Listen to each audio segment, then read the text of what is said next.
Running a marathon isn't, at its surface, a team sport.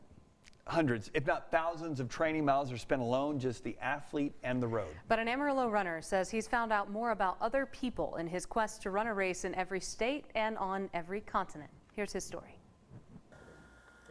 The breeze in your hair and the sunshine, the occasional sunburn. It's a 35-year obsession that's taken an Amarillo man to all 50 states plus D.C. Austin, Texas, last Sunday. Tomorrow we're going to go to New Orleans. Last weekend was Richmond, Virginia. We raced in eastern Kentucky a couple of years ago. We were in Green Bay last June.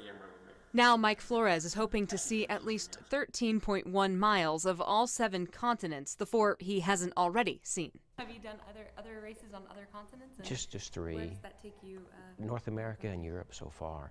And then when I heard of the 7 Continents Club, my first thought was just get the hardest one out of the way first. Flores ran the Antarctica Half Marathon earlier this year. This is just the finisher's medal that they have the penguins in the mountains. He traveled first to Buenos Aires and then by boat to Earth's southernmost continent. Antarctica is an adventure, but it's really not very comfortable. The ship ride over was pretty rough, lots of seasickness. The Drake Passage is known as one of the roughest spots on Earth as far as the sea. The sun has peaked out now, much nicer. As far as what drives him, Mike has a catchphrase. You don't know how good you can feel until you feel that good. Flores, a doctor, hopes to encourage people to heal themselves, one step at a time. I call them my atypical Americans. They're the ones that understand that good health doesn't come from a pill, it comes from inside. In the meantime, and on many different kinds of terrain, Flores will continue to do the same. Flores says he does want to write a book one day, maybe, about his travels and the people who he's met along the way.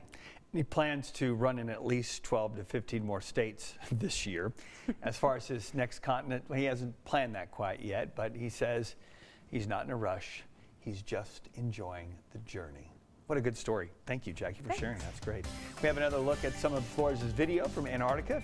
He says he eventually stopped taking photos and just took video instead, since there was so much to see.